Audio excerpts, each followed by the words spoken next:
Now that we have talked about properly holding a knife with your knife grip, with your thumb index finger, your cutting fingers back here, and your claw grip, we have to talk about setting up your station. Now, first off, right now we are working on a stainless steel table.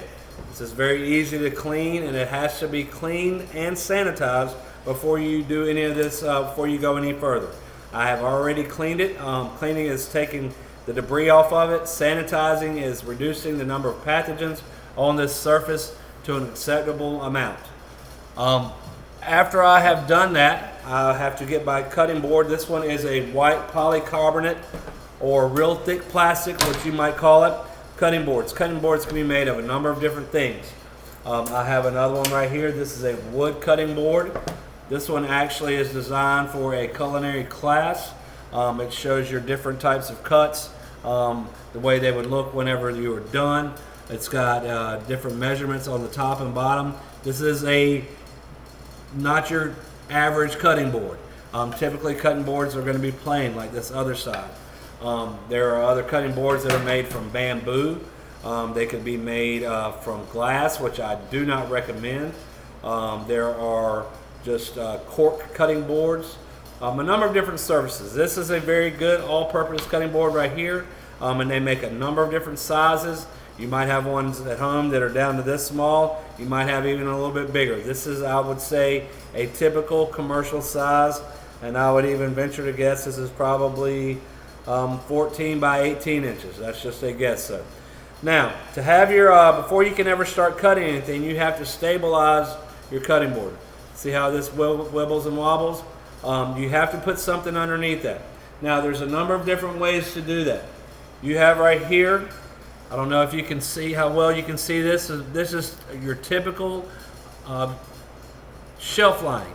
You can buy this at any department store. It comes in a roll, a couple of dollars. You can cut it off in any size you want. It's made out of rubber. It's designed where it can go into the dishwashing machine. We use this a lot right here. You can put this directly underneath it and set it right on top. This joker is not going to move at all. It's not going to go anywhere. So that is option one. Now I'd like to see one other thing before. You can see there's a slight curve in this.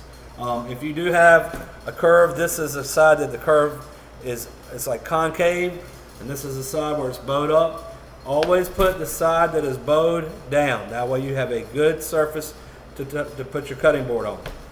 So if you don't have this right here, which is like a shelf lining, you've got this right here. You can use a dish rag, a drain rag. This is one that I have wet.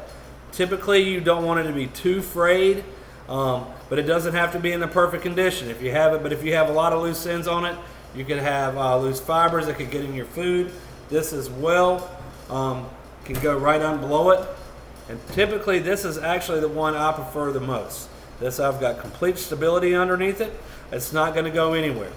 But if you're in a bind and you don't have either one of those, you can use your trusty paper towel. This is just a paper towel. Ours is one from here at the school. It's a brown paper towel. I have wet it, I have damped it, and squoze the water out of it. I'm going to put it directly under where my center would be. Put your cutting board on it. It's not going to go anywhere. This is probably, out of the three, the least effective, but it does absolutely work.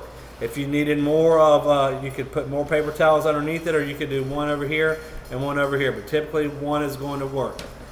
I, again, prefer, when I have my choice, I like to use this wet rag right here. It gives me the most stability. I also like to put my cutting board as close to me as possible. It's hard to tell from this camera angle, but I am right up against it. This is right against the edge here. That way I have a good cutting surface that is close to me. You always want to make sure that your cutting board is appropriate to the knife you're using. You never want to have too small of a cutting board, because if it's too small, you could be cutting off of the edge. You want one where basically it will fit corner to corner, sitting on your cutting board.